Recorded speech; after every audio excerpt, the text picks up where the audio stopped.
کہ میں لے کے آیا کیوں اے اللہ تیرا دوست بنانے خاطر. اگر آنا بھی منظور نہیں تو پھر 1000 ولیاں کو جائے نا تو کچھ بھی نہیں. کلب والی کہانی کوئی ساری عمر بھی لگا رہا کلب والی کہانی کوئی. ہاں پھر اگر اللہ قبول کر سی کہ ہاں میں اسی قبول تو کر کے نہ ہوا لیکن اس نا زامن کون ہے نصیحت ہے دوست کی ازمانت پینا نہ میرا اس کی ازمایا نصیحت ضمانت کرنا پہ کون اسی واپس ہو میرے غوث پاک ضمانت ہے سبحان اللہ سبحان اللہ. پھر میں اس نظام گواہی کون دے سی وہ جہاں دونوں ولیاں نال محبت کرنا یا دربارات آنا جانا وہ گواہی دینے تصدیق کون کر سی پھر حضور پاک تصدیق کرنے پھر اللہ تعالیٰ منظوری دینا تو پھر اس نے قلب جاری ہونا.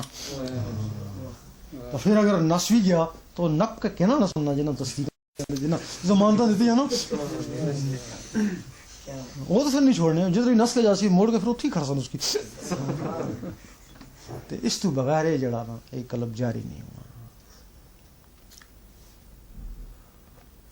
تو طریقہ تو سنگ دس چھوڑنے تو کرنا چاہو اقرار کرو کہ میں کرسا ہوں تو پھر اگر پوچھو نے نا اس بندے اقرار کیتا سی تو جنہ اقرار کر سکتے تو اوپر کھڑسی کون اقرار ہی نہیں دیا کون کھڑسی اس نے جڑا ذکر لینا چاہنے نا میں نے اللہ پڑھن نا تو نے کی اجازت ہو جاسی بس کوئی پیسہ نہیں مٹھائی نہیں بیعت نہیں ایک اجازت ہے پڑھو اللہ اللہ اللہ اللہ اللہ اللہ اللہ اللہ اللہ اللہ اللہ اللہ اللہ لا الہ الا اللہ محمد رسول اللہ.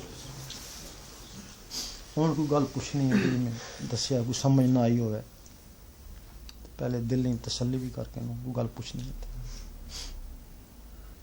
کیونکہ سارے متعلق سارے سجن بھی بہن تو دشمن بھی بہن بہت مولوی سارے نال بہت مولوی سارے مخالف نے تو جڑے مخالف ہیں نا انہوں سارے خلاف کافی قسم قسم پروپیگنڈا کیا لوگوں اس مارا اگر کوئی سنی سنائی ایسی گل ہوئے تو اس نے پوچھنا تاکہ دل میں کوئی ایسی بدگمانی بھی نہ رہے. ہاں جی طریقت کیا چیز ہے؟ سارا میں کسا طریقت نہیں کیتا ہے نا شریعت کا ذکر کیا اور طریقت کا ذکر کیا. نہیں شریعت یہ ہے نا ظاہری زبان سے رکوع سجود جو کچھ کرتے ہیں نا یہ شریعت ہے جی. تو وہ جو اندر کی روح ہے نا ان کو جب وہ عبادت کرتی ہیں تو وہ طریقت ہے نا. حضور پاک کی شریعت یہ تھی مسجد میں نماز پڑھاتے تھے لوگ پڑھتے تھے یہ شریعت تھی نا. تو طریقت یہ تھی کہ وہ معراج پہ چلے گئے نا وہ طریقت تھی نا. اب پھر وہ لوگ جو ہے نا وہ بھی معراج تک پہنچنے کی کوشش کرتے ہیں نا کچھ لوگ پہنچ جاتے ہیں صرف یہ ہے کہ حضور پاک جسم سے پہنچے دوسرے لوگ جسم سے نہیں پہنچے وہ اپنے روح کے ذریعے وہاں تک پہنچ جاتے ہیں. یہ طریقت ہے نا.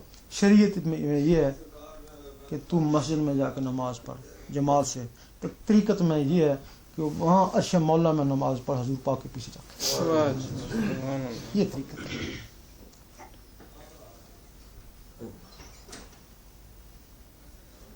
اس کے آگے بھی منزلیں ہیں پھر حقیقت ہے ابھی تم طریقت کا پوچھ رہے ہو پھر حقیقت ہے معرفت ہے فنا بقا لقا کتنی منزلیں.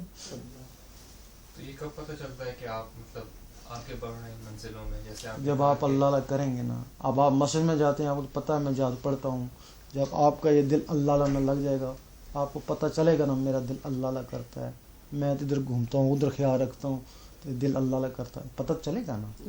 تو پھر یہ بھی پتہ چلے گا اب ادھر بھی یہ دل کی طرح ٹک ٹک شروع ہو گئی اب یہاں بھی اللہ اللہ کی آواز آتی ہے یہاں بھی آتی ہے یہاں پھر پتہ لگا میرے سر میں بھی اللہ اللہ کی آواز آنی شروع ہو گئی تو اس سے آپ کو پتہ چلے گا نا. اس کے ساتھ ساتھ جس طرح آپ کو خواب شیطانی آتے ہیں نا پھر رحمانی خواب آنا شروع ہو جائیں گے نا پھر آپ سمجھ آئیں گے میں حضور پاک کے روزے پہ چلا گیا میں نے خانہ کعبہ دیکھا میں ولیوں کے درباروں پہ جا رہا ہوں پھر پتہ چلتا جائے گا نا اس طرح پھر جو آپ کا جو ماسٹر ہو گائیڈ کرتا رہے گا نا آپ کو.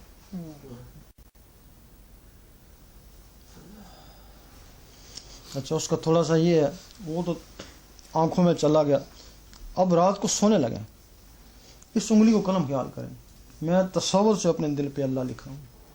جو بھی تمہارا مرشد ہے اس کو پکاریں کہ وہ روحانی طاقت سے تمہارے دل پہ اللہ لکھے. مرشدوں کو یہی کام ہے, اللہ کو ملانے کے لیے آتے ہیں. تم ان کو دنیا میں لے جاتے ہو, وہ اللہ کے لیے آتے ہیں. اگر کوئی مرشد نہیں ہے یا تمہارا مرشد کمزور ہے, آج کل کمزور بہت ہے نا. ولی تھا, اس کا بیٹا, پھر بیٹا, پوتا, پوتا, پوتا, صدیوں سے سلسلے چلے تو سارے ولی تو نہیں ہوتے ہیں نا. جو لوگ گدی نشین یا سجادہ نشین کے ہاتھوں چڑھ گئے نا, تو ان کو تو یہ چیز حاصل نہیں ہوتی ہے نا. اگر وہ کمزور ہے, نہیں پہنچتا ہے, پھر جس دربار پہ آنا جانا تمہارا کامل ذات کی دربار ہو, اس کا تصور لیں کہ وہ دربار والا میری مدد کر رہا ہے. جو کامل ذات ہے, جس طرح اپنی زندگی میں فیض پہنچا سکتے تھے نا, اس طرح زندگی کے بعد فیض پہنچا سکتے. اس کے بعد اگر وہ بھی کوئی نہیں پہنچتا ہے, پھر حضور پاک کے روزوں کو لے لیں کہ میں آپ کا امتی ہوں, اب میں اس تگو دو میں لگ گیا, اللہ کو پانے کے لیے میری مدد. پھر جہاں آپ کا نصیبہ ہوگا نا, وہ چہرہ یا وہ دربار آپ کے سامنے آ جائے گا. صبح اٹھے, وضو ہے یا نہیں, دل کا وضو پانی سے تھوڑی ہوتا ہے. سارا دن پانی میں گھسے رہو, پانی اندر تھوڑی جائے گا. ذکر خفی کرتے رہیں. جس دن دل کی دھڑکن نے پکارا اللہ, سمجھے آج میری گاڑی اللہ کی طرف چل پڑی. یہ طریقہ ہے. طریقت کا تعلق اس دل سے ہے.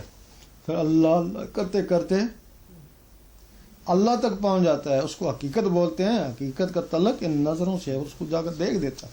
جس کو پکارتا ہے ایک دن اس کو دیکھ لیتا ہے. وہ حقیقت ہے نا.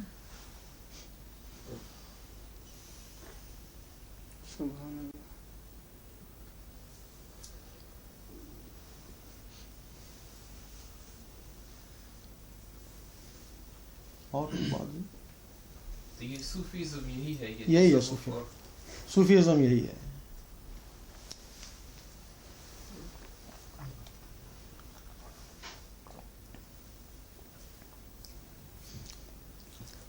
یہ حضور پاک کے زمانے سے ہے. حضور پاک کے زمانے سے پہلے بھی تھا. بعض لوگ کہتے ہیں یہ بعد میں آیا کیا, مطلب کچھ صدیوں بعد یا نہیں. حضور پاک کے زمانے میں جو موسیٰ علیہ السلام کے زمانے میں اس قسم کے لوگ تھے, گھر بار چھوڑ کے اللہ کے لیے لگ گئے تھے, ان کو راہب کہتے ہیں. راہب. تو جو عیسیٰ علیہ السلام کے ساتھ گھر بار چھوڑ کے لگ گئے تھے نا, ان کو حواری کہتے ہیں. تو حضور پاک کے زمانے میں جن لوگوں نے گھر بار چھوڑ کے اللہ کے لیے, ان کو اصحاب صفہ کہتے ہیں. تو یہ اصحاب صفہ سے چلا, یہ حضور پاک کے زمانے سے آ رہا ہے. پھر اصحاب صفہ بیٹھ کے ذکر برا کرتے. یہ طریقہ بھی تھا سیکھا. تو وہ چونکہ بہت زیادہ غریب ہوتے تھے, پھٹے پرانے کپڑے ہوتے تھے, تو یہ خیرات زکوٰۃ وغیرہ اس وقت سے شروع ہوئی ہے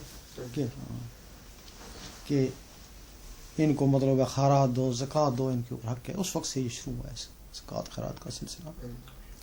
تو پھر جب آپ ان کے پاس بیٹھتے ہیں تو پھر صحابہ کرام آپ کو کہتے تھے اب آپ ان کے ساتھ بیٹھیں گے تو لوگ جو ہے نا وہ مذاقیں بنائیں گے, یہ بھوکے ننگے ان کے پاس جا کے بیٹھ جاتے ہیں, آپ کی شان کے خلاف ہے.